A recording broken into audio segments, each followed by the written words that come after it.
עם סיום מילוי וחתימה על טופס, מועבר ממלא הטופס לדף תודה.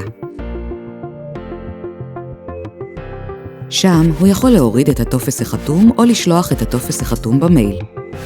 אם אנחנו רוצים שהטופס החתום יישלח אוטומטית לממלא הטופס, ניכנס לתבניות טפסים ועריכת שדות הטופס.